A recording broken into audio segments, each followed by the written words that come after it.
Hello and welcome to another episode of the AutoTrader Podcast. My name is Wandile Sishi. And I'm George Mienie. And we got a super interesting show for you guys. But sorry, first and foremost, for not recording last week. I can't remember what happened. I think I was on leave or something. But we didn't record again. And I thought maybe I'd apologize because I had somebody send me a message saying, "What happened, dude? Wasn't I away?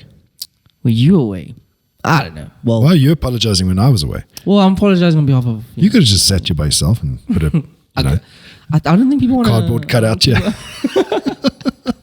I think we actually have a cardboard cutout of you somewhere in the office. Oh, do we still have that thing? Yeah, I hope so.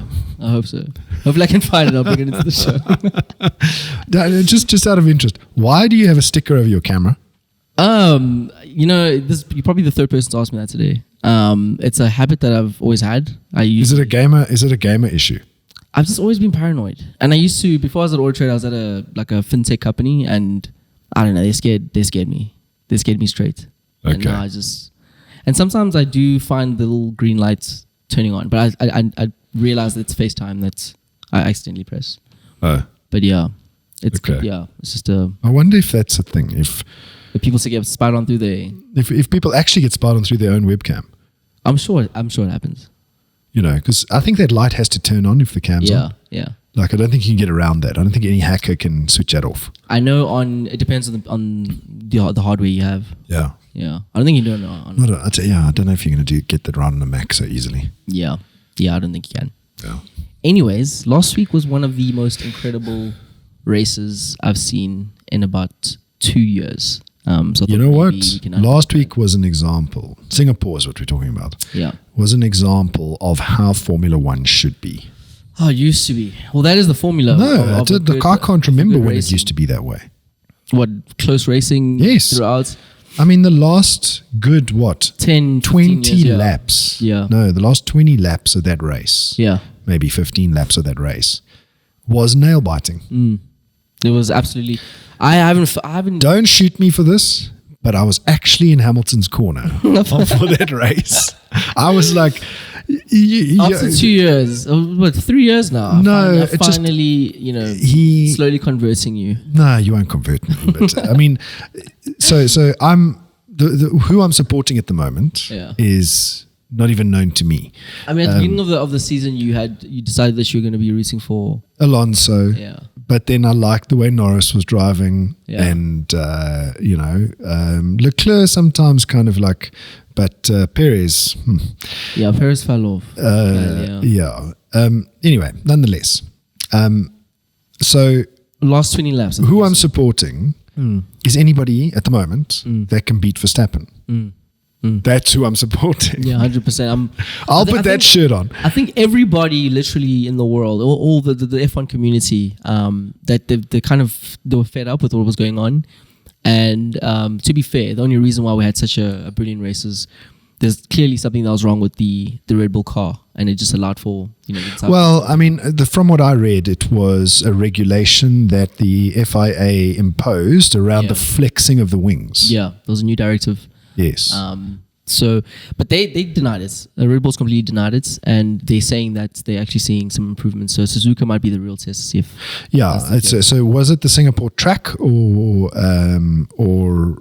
was it the wings? Who knows? Yeah, it's hard to tell. Well, no. I mean, Suzuka will tell. Yeah, Suzuka will tell. Plus, I think another thing is Honda did say that they did anticipate before testing. Or before practice, that they were anticipating that they're going to have some issues. So let's see what happens. Was this after the directive or before? After the directive was released. So they said anticipated. Yeah, funny. Yeah. Anyway, so yeah, I was. You know what I was impressed with is Hamilton. He took that race maturely. He was calm. Even though his car was faster at one point, it was just like... He was faster than Russell, in my opinion. He was faster than Russell, and that's kind of usually they're neck and neck. But he was faster than Russell. They should have let him pass. Like when they changed tires, they should have switched those drivers. Yeah. And I reckon he would have got a shot at maybe being second on the podium. He was third. Yeah. Maybe he would have had a shot at being second, maybe first. Yeah. But what a masterclass by science. I mean, what he was doing in terms of slowing down. That was to make sure that strategy. 101, masterclass 101. That was brilliant. That wasn't even 101. That was flipping doctorate level stuff. Yeah. that was genius. I mean, thing you could have done, yeah. to help Lando get DRS and to slow down enough to just keep Lando in the DRS was very clever. Yeah. It definitely. And you know what? Lando did the right thing. He didn't try and overtake Sainz. You realize that he's a sitting duck and he needs him. Yeah. So he if he was going to go out to fight Sainz, then I reckon Hamilton or Russell would have passed him. 100%. Really sad to see what happened to Russell. I think you can see the experience is not there yet. But you know. That's what racing is, and I loved every minute. I loved every minute of that race. It was unbelievable. I think the Red Bulls will be back, next week. To be honest, no, they're going to. But I don't think they're going to be as dominant. As fast, yeah. They're going to be now equal. Yeah, and that's good. That's good. Let's throw the bones and hope it continues. What would it take for Verstappen to not get the championship? I was trying to do the calculation the other day. I think it's almost in the bag. You'd have to lose every single race, one. And you'd have to win every race now. Well, the next person, whoever. Okay. I don't think it's in the bag completely. But I think there's still a chance that he could lose it. But I mean, the lead he has is just not if they drive not if the car was like Singapore. Yeah. So if Suzuka turns out to be a disaster for them, that's over. Yeah. I reckon. Let's see. But the season's back. I'm so happy. Moving on. So I read an interesting article the other day. About this new concept and phenomenon called car sharing. I don't know if you've seen any articles. Yeah, I mean, I've seen it around seen of it around the world, and it's really another version of like rentals. Well, yeah, it's another version of rentals. It's not ride sharing because ride sharing is, when you share a ride with someone else that maybe owns the car. Yeah. And you might pool and pay for that.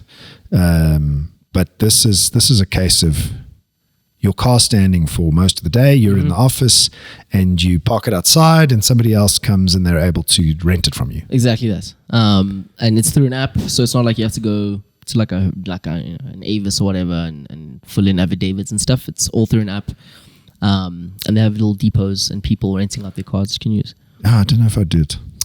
I think we actually spoke about this. If you would rent out your car at one point, we're talking about if in the private capacity, if you're willing to do that. Yeah, we did a little survey on the platform, and 50% of people said they wouldn't. Yeah, in South Africa, that is. But this is a service where they've taken, they have enough cars ultimately, and you go through the service and not like a personal person. And I don't know. I'm not too sure if this is because the article that I read was saying that this could be the solution to a lot of the mobility problems in South Africa, specifically in urban areas, which makes a lot of sense. I think a lot of people are thinking about how they reduce costs, and it's something that could work. But I don't know if it's more efficient than like just getting like an Uber or like a Bolt. It's probably cheaper because there's no layered marginal costs. So cheaper for who? For the user of the service? Yeah, for the user of the service. I would imagine it's cheaper, and that's because you're dealing, except for the apps, whatever the app takes as a commission. Yeah. But you're dealing directly with the owner of the car. There's no third party in the middle.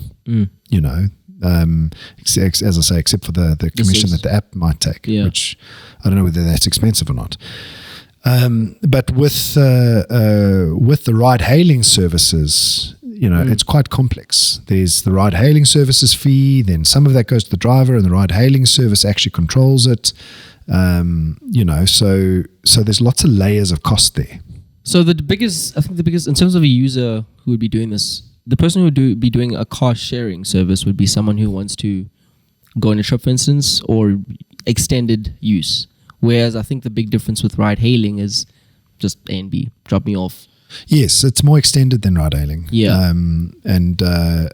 But it's also short-term, because otherwise you might as well just do a subscription. Okay, yeah. You might as well do a proper subscription where you have the car for 3 months. So this is it's kind of so maybe it's in between that kind of 3 months and 1 day. Yeah, exactly that. So it's almost like if you're on a trip and you don't want to go through like a traditional car rental business, then this is the cheaper version that you could do. Yeah. Will it work? I think it can only work in urban areas. I think that's the biggest limitation of this sort of thing is, I don't think you'll have the service being that accessible, specifically now when it's still new in South Africa at least. Yeah, in more rural areas. I mean, my personal opinion would be I don't see people allowing their car to be used during the day, not right now. So, will it get to scale? Maybe in 20 years. You got to really not care about what's happening to your car in order to let it happen. You can think about that. Yeah. Like if you had to put your car into the service. Personally, I wouldn't. Yeah. There's no way I'm gonna trust anyone. Exactly. To do that. I mean, there are services out there where I think they're paying people to do exactly that. If you have like 4 cars, for instance, and you're not necessarily driving them, makes a lot of sense. Maybe if you've got a second car or they take care of insurance, the service at least. But on a personal capacity, I don't think it's wise. Or you could buy a car and put it into that service to make money. Exactly. I think that's the only way it would work. And the article that I was reading was talking about the impact to the motoring industry, because obviously that's where we play. So I was curious. And they don't think that it's going to have any significant impact on the amount of cars that are sold, just because these services are going to be buying a fleet essentially. But car ownership in personal capacity, I think, might decrease as a result of these sort of things. Yeah, I mean, there's no data to support that car ownership will decrease. I mean, as a matter of fact, we've got constant growing car buying and selling on our platform. Exactly so there's no data to back up the fact that car usership is a thing of the future. As a matter of fact, coming out of COVID, people use the ride-hailing services less. Yeah. Or used the ride-hailing services less. It might be back to where it was now, but even young people, younger than you, started a journey of car ownership. Yeah. I think that's what it is. I think when these services first started coming in, people were like, they're going to replace car ownership.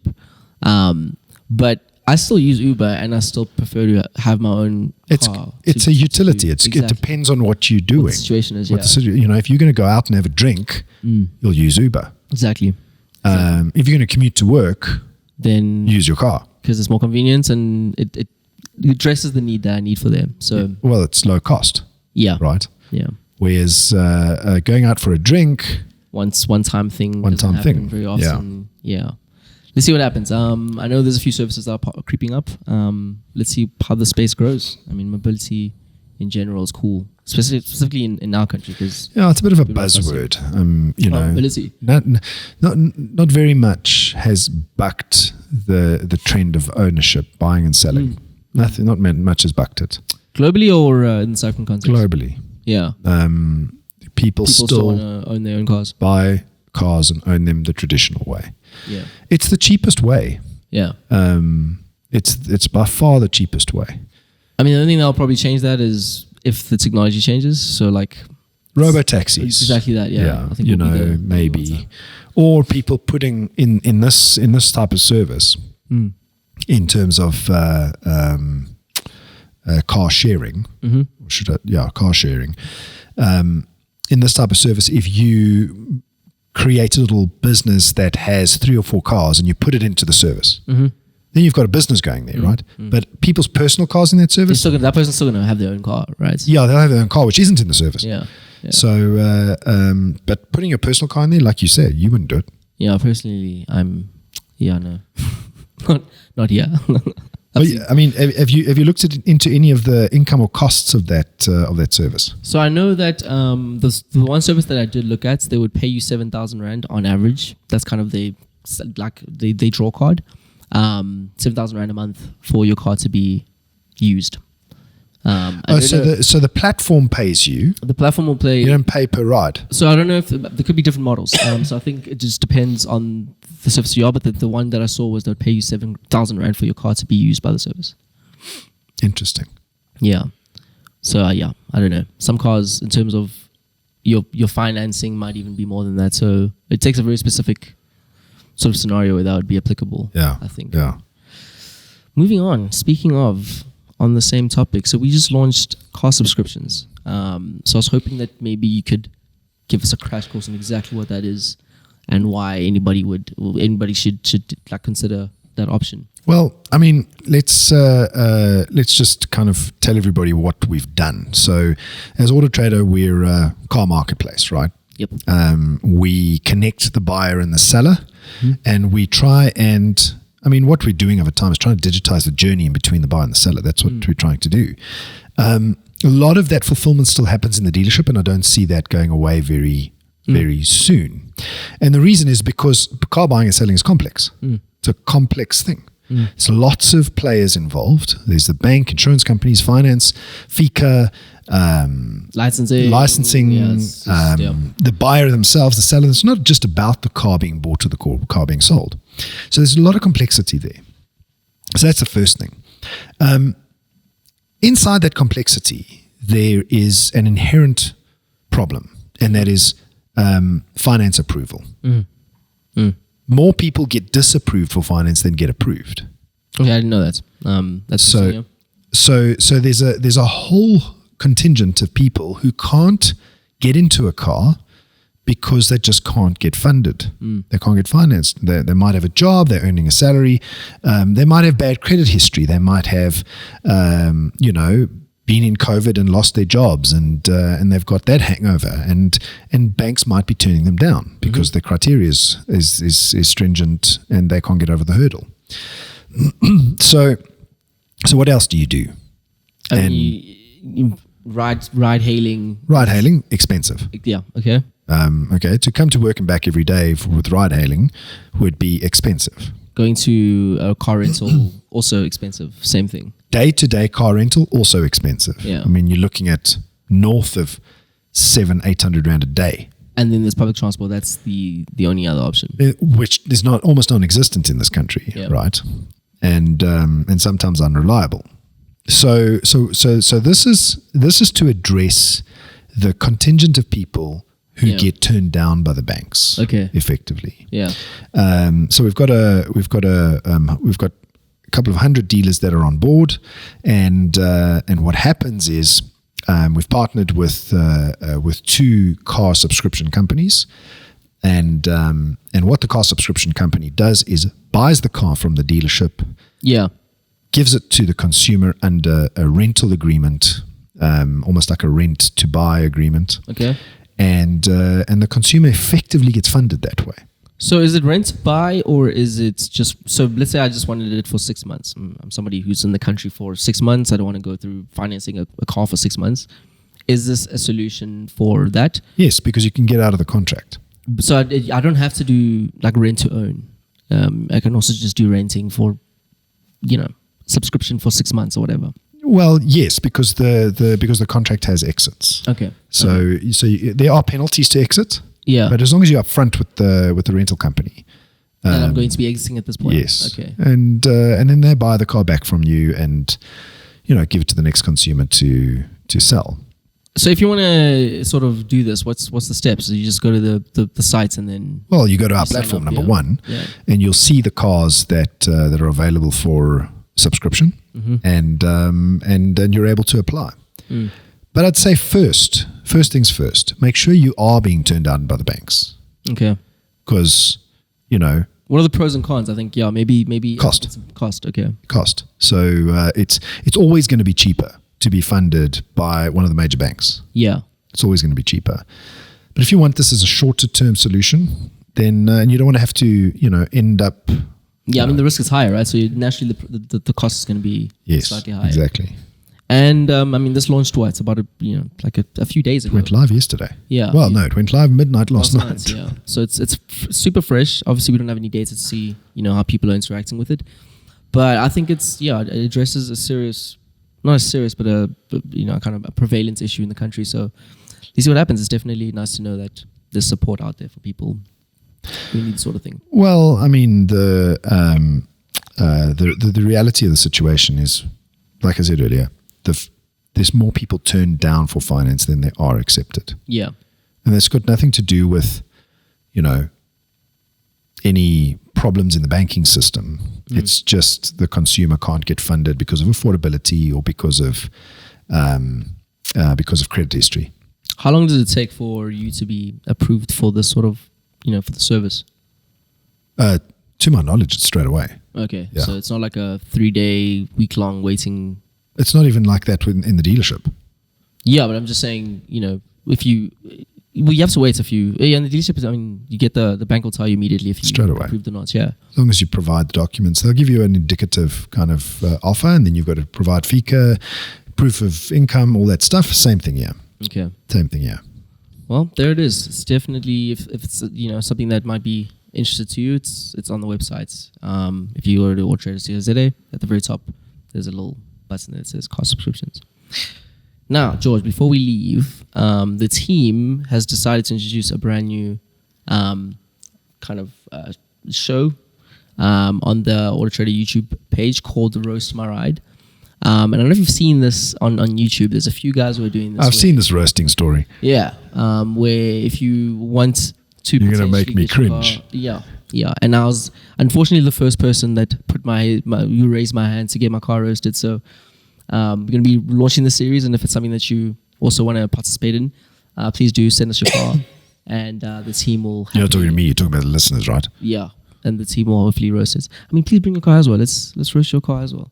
And yeah, we have a little bit of a teaser. Come and have a look here quick.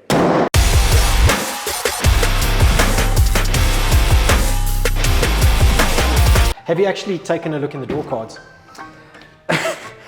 Yeah, I have. I drove the car up here. Almost there's a monster sticker. There's a monster sticker in the door card. There's cologne. There's, in his own words, lotion. And there is the most sus pair of sunglasses I think I've seen. So in my life. It's a good look. What kind of sunglasses? Is this your car? This is my car. So I was the first person who got my car roasted, and we'll obviously be launching that in about a week or so. So if you also want to participate, I gotta watch this. I gotta watch this, especially Wandi's roast. Yeah. The funny thing is, you know what's weird there? Yeah. What's weird? Like, what I don't understand. You're such a Lewis Hamilton Mercedes fan. You drive a BMW. That's sacrilege. It is. But I like cars. I always say. I'm gonna leave it there. I think we should paint his car Red Bull colors. Please do not do that. Oh, that's pretty much all the time we have for today. But yeah, thanks for joining me again, George. See you next week. Cheers, Sish.